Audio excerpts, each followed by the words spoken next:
जय हिंद साथियों, नमस्कार, नमस्ते, गुड इवनिंग। आप सभी साथियों का जीके क्लासेस में स्वागत है।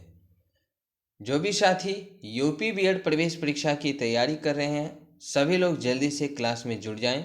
आप सभी के लिए बहुत ही शानदार और बहुत ही महत्वपूर्ण क्लास लेकर एक बार मैं फिर से हाजिर हूं। और ये क्लास आपकी ना यूपी बीएड के लिए बल्कि आपकी सभी प्रतियोगी परीक्षाओं के लिए बहुत ही महत्वपूर्ण है। तो सब लोग जल्दी से क्लास में जुड़ जाएं। क्लास को लाइक शेयर कर दें। आप लोग जल्दी से आप लोग सेशन को शेयर कर दीजिए। तो साथियों, बात करें क्लास के बारे में तो आप लोग जानते हैं कि इससे पहले की क्लासों में हम लोगों ने संधि के बारे में बात किया था, है ना। आपका जो नया चैप्टर चल रहा है संधि, और इससे पिछली क्लासों में हमने बात किया था कि संधि होती क्या है, संधि कितने प्रकार की होती है, ठीक है। स्वर संधि क्या होता है, व्यंजन संधि क्या होता है, विसर्ग संधि क्या होता है, ठीक है।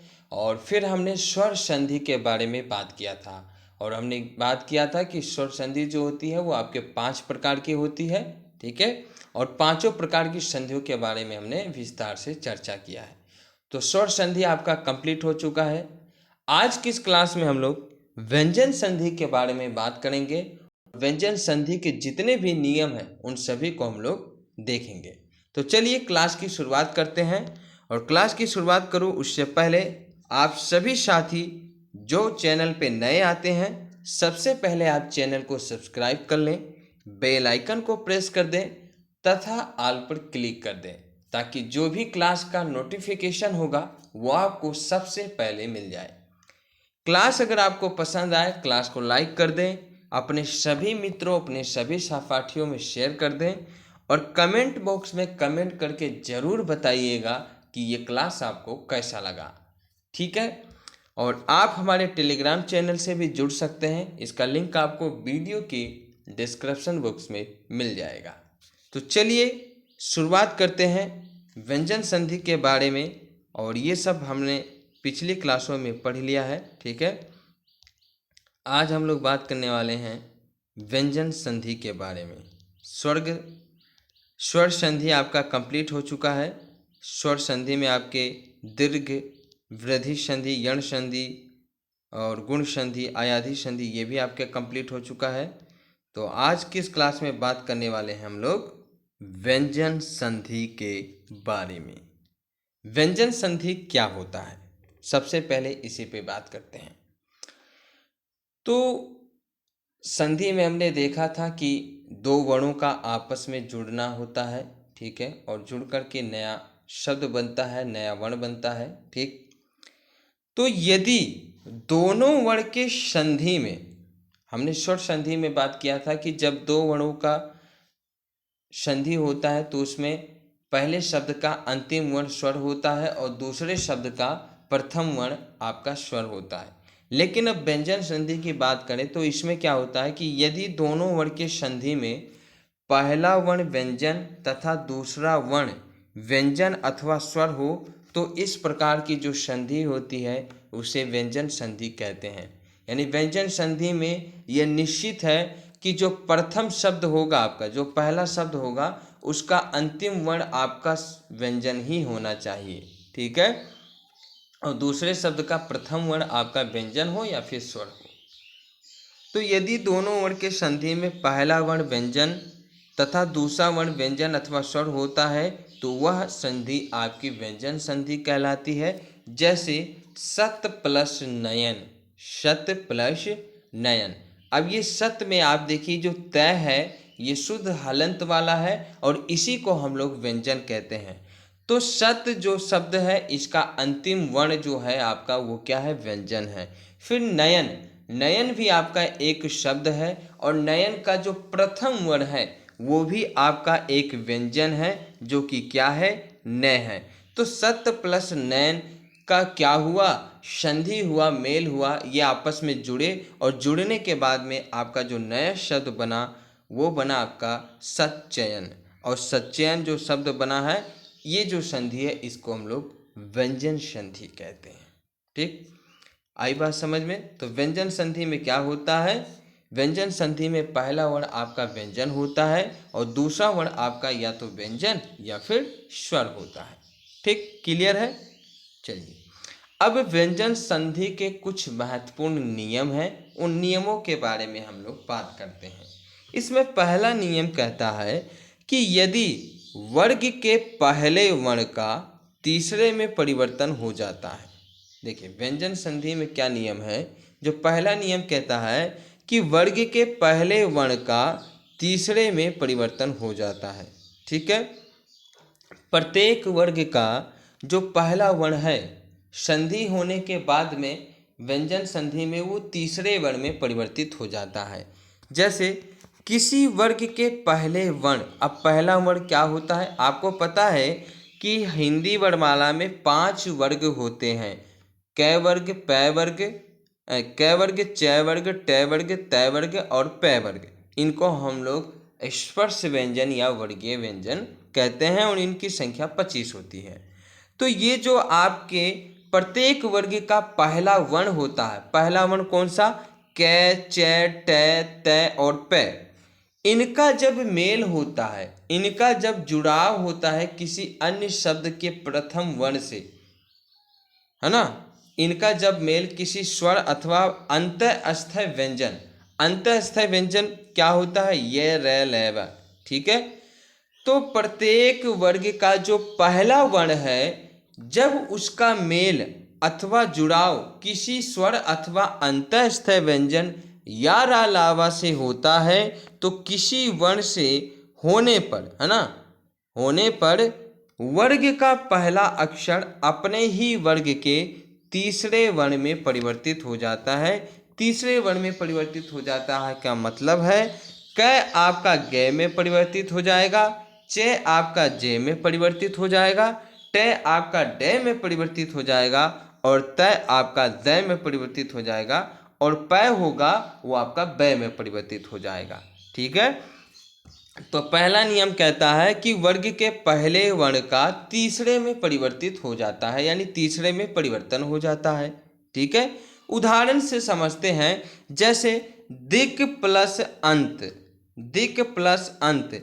अब आप इसमें देखिए, जो दिक् शब्द है इसका अंतिम वर्ण क्या है, कै है, और अंत शब्द जो है इसका प्रथम वर्ण क्या है, ए है, और ये आपका स्वर है। ठीक है, तो प्रथम शब्द का अंतिम वर्ण के जो कि एक व्यंजन है और दूसरे शब्द का प्रथम वर्ण जो कि आपका स्वर है वो है ए। तो दिक् प्लस अंत मिलकर बन गया दिगंत। यहाँ पे कै क्या हुआ, कै का परिवर्तन हुआ तीसरे वर्ण में, कै अपने ही वर्ग के तीसरे वर्ण में परिवर्तित हो गया। ठीक, इसी प्रकार से दिक् प्लस दर्शन, दिक् प्लस दर्शन। अब दिक् प्लस दर्शन में जो कै है ये अपने ही वर्ग के तीसरे वर्ण में परिवर्तित हो जाएगा और आपका जो नया शब्द बनेगा वो बनेगा दिग्दर्शन। क्या बनेगा, दिग्दर्शन बनेगा। तो यहाँ पे हमने देखा कि जो कै है, जो कै है वो अपने ही वर्ग के तीसरे वर्ण में परिवर्तित हो जाता है। ठीक है, इसी प्रकार से दिक् प्लस गज ये आपका बन जाएगा दिग्गज, और दिक् प्लस अंबर तो ये बन जाएगा आपका दिगंबर।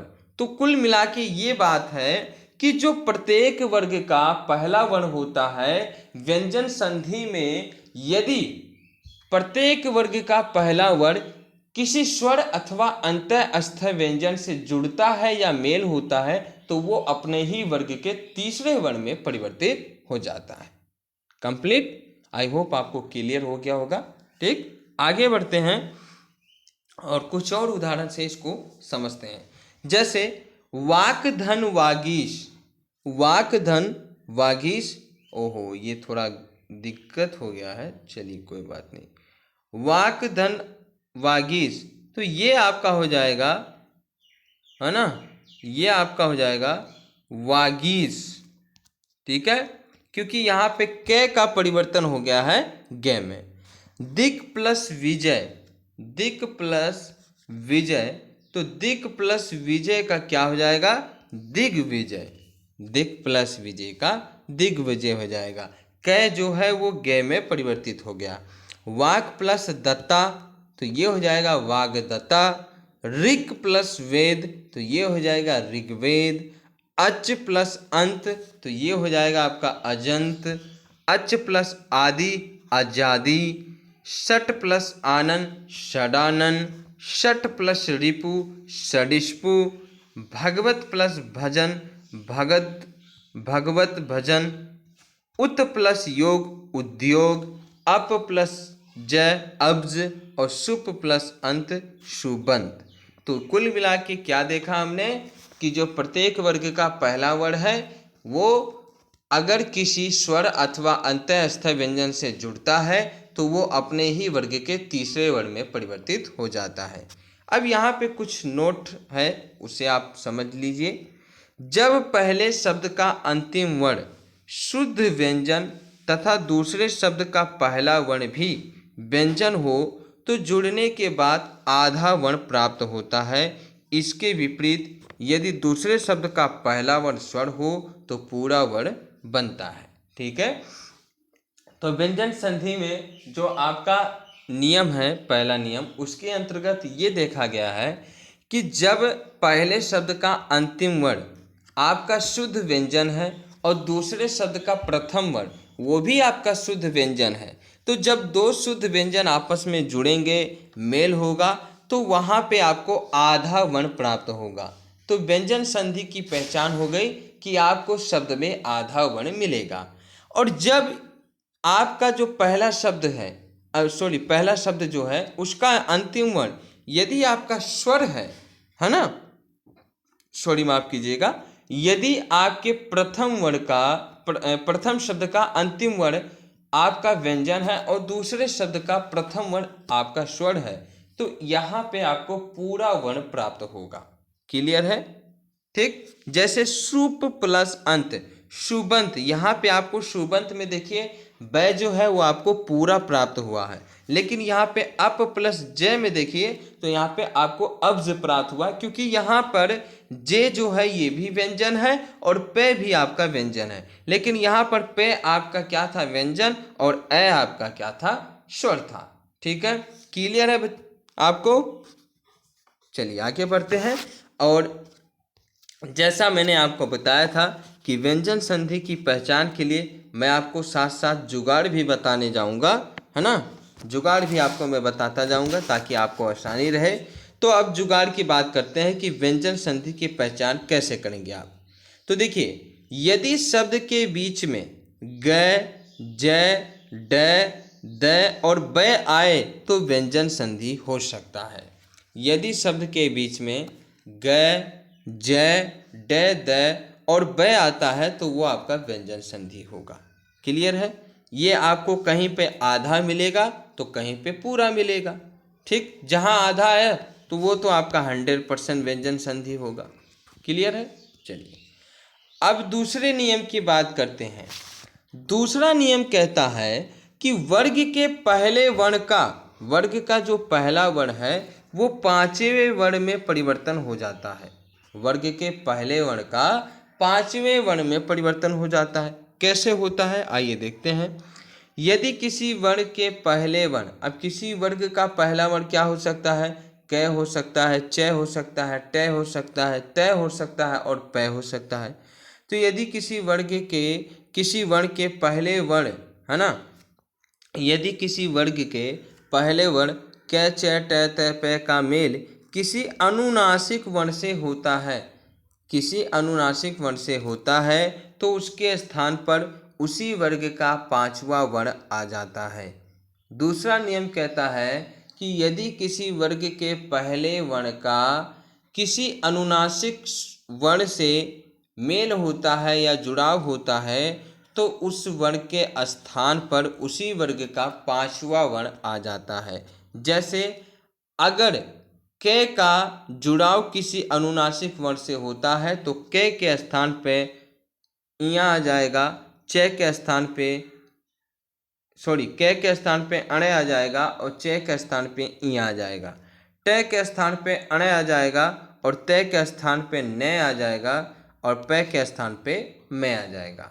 ठीक है, जैसे वाक धनमय वर्डमय हो गया, षट प्लस मुख षटमुख हो गया और उत प्लस मत उन्मत्त हो गया। तत् प्लस मैं तन्मय हो गया, जगत धननाथ जगन्नाथ हो गया। तो यहाँ पे आप देखिए प्रत्येक वर्ग का जो पहला वर्ण है यानी क च ट त प, ये अपने ही वर्ग के पांचवें वर्ण में परिवर्तन हो जाता है और ऐसा तब होता है जब ये किसी अनुनासिक वर्ण से जुड़ता है। वाक धन मैं आपका अनुनासिक वर्ण है, ठीक है, मैं क्या है आपका अनुनासिक वर्ण है। तो वाक धन मैं, अब कै जो है ये पांचवें वर्ण में परिवर्तित हो जाएगा तो ये आपका मिल जाएगा वाडमय। फिर इसी प्रकार से षठ प्लस मुख, तो ये आपका मिल जाएगा, बन जाएगा षठमुख, ठीक। और यहाँ अगर मैं बात करूँ उत प्लस मत की, तो तय आपका नय में परिवर्तित हो जाएगा और ये बन जाएगा उन्मत्त। क्लियर है। आगे बढ़ते हैं, बात करते हैं नियम नंबर 3 की। तीसरा नियम कहता है, ये आपका 6 संबंधित नियम है। तीसरा जो नियम है ये 6 संबंधित नियम है। हर्ष या दीर्घ स्वर्ग के बाद में यदि शब्द के अंदर हर्ष या दीर्घ स्वर के बाद में क्षय आता है तो क्षय के स्थान पे आपका चय हो जाएगा, ठीक है। आइए समझते हैं। किसी भी हर्ष स्वर या दीर्घ स्वर्ग का मेल, किसी भी हर्ष या दीर्घ स्वर्ग का मेल क्षय से होने पर क्षय के पहले चय जोड़ दिया जाता है। किसी हर्ष या दीर्घ स्वर्ग का मेल क्षय से होने से पहले क्षय के पहले चय जोड़ दिया जाता है। जैसे स्व धन छंद, स्व धन छंद, तो क्षय के आगे चय जुड़ जाएगा तो ये आपका बन जाएगा स्वच्छंद। क्या बन जाएगा? स्वच्छंद बन जाएगा। इसी प्रकार से परि प्लस छेद, परि प्लस छेद यानी परिधन छेद, और परिधन छेद छः है और छः से पहले चय जुड़ जाएगा तो ये हो जाएगा परिच्छेद। इसी प्रकार से अनुच्छेद और इसी प्रकार से छत छाया हो जाएगा और फिर आपका विच्छेद हो जाएगा, विधन छेद विच्छेद, ठीक। तो 6 संबंधित जो नियम है ये क्या कहता है कि किसी भी हर्ष या दीर्घ स्वर्ग के बाद में या किसी हर्ष या दीर्घ स्वर्ग का मेल 6 से होता है तो 6 से पहले चय जुड़ जाता है। इस प्रकार के शब्दों का पहचान करने का तरीका ये है कि यदि शब्द के बीच में छः आए तो व्यंजन संधि होगा। यदि शब्द के बीच में आपको इस तरीके का मिलता है तो आप समझ जाइएगा कि वो व्यंजन संधि होगा। क्लियर है। बात करें नियम नंबर 4 की। नियम 4 जो है ये आपका तय संबंधित नियम है। अब तय संबंधित नियम में भी आपके कई प्रकार के नियम लगते हैं, चलिए उनको देखते हैं। देखिए, तय के बाद में यदि लय आता है तो लय आपका जो है आता है तो तय ली में बदल जाता है। यदि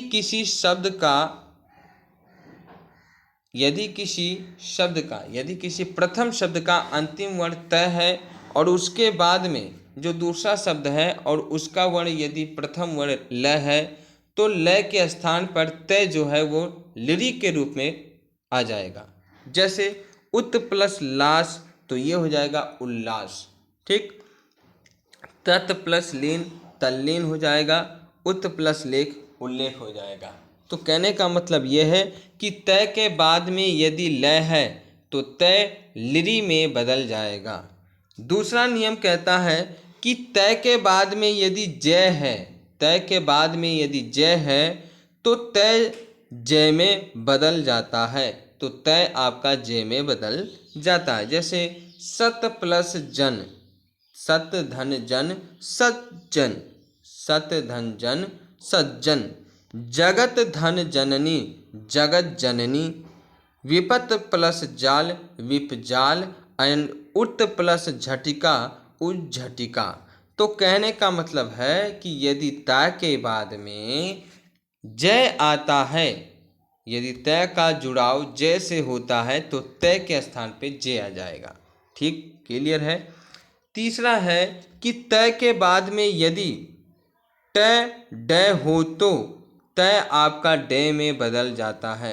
यदि तय के बाद में ट या डय हो तो तय आपका डय में बदल जाता है। जैसे वृहत प्लस टिका, तो ये आपका परिवर्तित हो जाएगा और टे के स्थान पर डे हो जाएगा, तो ये बन जाएगा आपका वृहत टिका। क्या हो जाएगा? वृहत टिका। इसी प्रकार से उत प्लस डयन, उत प्लस डयन, तो ये हो जाएगा उड्डयन, क्योंकि तय के बाद में यहाँ पर डे आया है। क्लियर है? किसी प्रकार का कोई दिक्कत आपको? तो तय संबंधित नियम आपको समझ में आया। आगे बढ़ते हैं, कुछ और तय संबंधित नियमों के बारे में बात करते हैं। चौथा नियम कहता है कि यदि ता के बाद शय हो तो तय का चय और शय को क्षय हो जाता है। तो तय का चय और सा का क्षय हो जाता है। यदि शब्द में आपको संधि से पहले यदि शब्द में ता के बाद में चय या शय मिले तो तय आपका तय के बाद में यदि श मिलता है तो तय आपका चय में बदल जाएगा और शय आपका क्षय में बदल जाएगा। जैसे उत प्लस श्वास, तो तय के बाद में श है इसलिए ये आपका चय परिवर्तित हो गया और शय आपका क्षय में हो जाएगा, तो ये हो जाएगा उच्छ्वास। सत प्लस शास्त्र, तो ये हो जाएगा साक्षास्त्र। ठीक, तो तय के बाद में यदि शय है तो तय चय में और शय क्षय में परिवर्तित हो जाएगा। पांचवा नियम कहता है कि यदि ता के बाद है तो ता के स्थान पर द और हा के स्थान पर धा हो जाता है। यदि ता के बाद में है तो है के स्थान पर ध और ता के स्थान पर द हो जाएगा। जैसे तय प्लस हित तद्धित हो जाएगा और उत प्लस हार उद्धार हो जाएगा। उत प्लस हत उद्धत हो जाएगा और उत प्लस हत उद्धृत हो जाएगा। तो तय के बाद में है तो है आपका ध में परिवर्तित हो जाएगा और तय के स्थान पर द आ जाएगा। ठीक है, ये नियम भी आप याद कर लीजिए। अब आखिरी नियम जो तय का है, छठा नियम, ये कहता है कि तय के बाद में यदि च और छ है, तय के बाद में यदि चा और छ है तो तय आपका च में परिवर्तित हो जाएगा। जैसे उत प्लस चारण, तो तय आपका च में परिवर्तित हो जाएगा और ये बन जाएगा उच्चारण। फिर इसी प्रकार से उत प्लस चरित हो जाएगा उच्चरित। फिर जगत प्लस छाया, तो ये हो जाएगा जग छाया। तो कहने का मतलब ये है कि जो तय का नियम है वो आप इससे भी पहचान कर सकते हैं। तय के बाद में यदि च छ है तो तय आपका च में परिवर्तित हो जाएगा। ठीक है, तो आई होप आपको ये जो तय संबंधित नियम है ये समझ में आया होगा। चलिए अब बात कर लेते हैं हम लोग, 3 नियम और है आपके। पांचवा नियम है आपका नय संबंधित नियम। नय संबंधित नियम क्या होता है?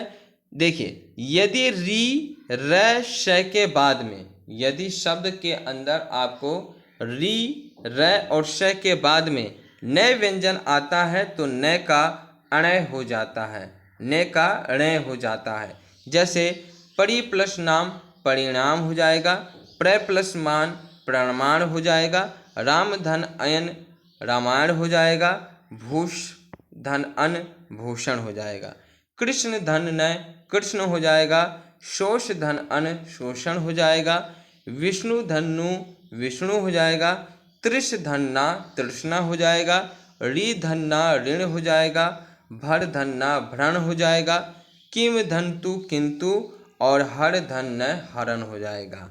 तो यदि री र और श के बाद में यदि री र और श के बाद में नय व्यंजन आता है तो नय आपका ण में परिवर्तित हो जाएगा। अगला नियम जो है छठा नियम, ये आपका मैं संबंधित नियम है। ये नियम कहता है कि यदि माँ के बाद में कै से माँ तक कोई भी व्यंजन वर्ग आता है तो माँ उसी वर्ग का नासिकीय अण ण न म अर्थात अनुस्वार में बदल जाता है। जो मैं संबंधित नियम है ये कहता है कि यदि माँ के बाद में कै से लेकर मैं तक कोई भी व्यंजन आता है तो माँ के स्थान पे उसी वर्ग का अनुस्वार में बदल जाएगा, यानी अनुनासिक व्यंजन हो जाएगा। जैसे सम प्लस गति। अब देखिए माँ के बाद में ग आया तो मैं के बाद में ग आने पर यहाँ पे अनुस्वार लग जाएगा, तो ये बन जाएगा संगति। इसी प्रकार से परम धन तु, तो ये बन जाएगा परंतु। और सम धन कलन संकलन, सम धन विधान संविधान, सम प्लस पूर्ण संपूर्ण, सम प्लस मति सम्मति, सम धन योग संयोग, सम धन मान सम्मान और सम धन चय संचय। तो ये जो आपका नए संबंधित नियम है, मैं संबंधित, ये कहता है कि माँ के बाद में यदि कैसे लेकर मैं तक कोई भी व्यंजन वर्ण आता है तो माँ के स्थान पे उसी वर्ग का अनुस्वार लग जाता है। ठीक है। और अब बात करें आखिरी नियम की, जो आपका 7वां नियम है। ये आपका स संबंधित नियम है और ये नियम कहता है कि यदि सा से पहले ए या आ या कोई भी भिन्न स्वर आए तो श में परिवर्तित हो जाता है। यदि श के बाद में ए या आ या कोई भी भिन्न स्वर आता है तो श आपका श में परिवर्तित हो जाएगा। जैसे वि धन सम, तो ये बन जाएगा विषम। वि प्लस साध, ये हो जाएगा विषाद। अभि प्लस शेक अभिषेक। सु धन समा सुषमा और सु प्लस सुप्ति सुषुप्ति हो जाएगा। तो नियम 7 क्या कहता है कि यदि ए या आ के बाद स के बाद है ना, यदि सा से पहले ए या आ या कोई भी भिन्न स्वर आता है तो श का श में परिवर्तन हो जाता है और यही आपका व्यंजन संधि का नियम है। व्यंजन संधि के नियम का जो ये वाला नियम है आपका, इसकी पहचान करने का जो ट्रिक है वो ये है कि यदि आपको शब्द के बीच में श दिखे, ये वाला श से षटकोण वाला श यदि आपको शब्द के बीच में दिखता है तो आप उसको व्यंजन संधि करेक्ट कर दीजिए। ठीक है। तो साथियों ये है आपका व्यंजन संधि जो आपका कंप्लीट हो चुका है और इस क्लास में हम लोगों ने व्यंजन संधि के जितने भी नियमों को देखा है, जो भी पहचान करने का तरीका है, उन सभी को हमने विस्तार से समझा है। आई होप आपको समझ में आया होगा। आप लोग व्यंजन संधि समझ गए होंगे। आप सभी लोग इस नियम को बार बार पढ़िए और आप इसकी अभ्यास कीजिए। गारंटी है कि आपको संधि में कोई भी दिक्कत नहीं आएगी। ठीक है। तो आज की इस क्लास को यहीं समाप्त करते हैं। अगली क्लास में हम लोग विसर्ग संधि के बारे में बात करेंगे और विसर्ग संधि के जितने भी नियम हैं उनको हम लोग समझेंगे। ठीक है। तो आज की इस क्लास को यहीं समाप्त करते हैं। मिलते हैं अगली क्लास में। अगर ये क्लास आपको अच्छा लगा है तो क्लास को लाइक कर दीजिए, शेयर कर दीजिए और चैनल को ज़रूर सब्सक्राइब कीजिएगा। तो सभी साथियों का बहुत बहुत धन्यवाद। Thank you. Thanks for watching. जय हिंद, जय भारत।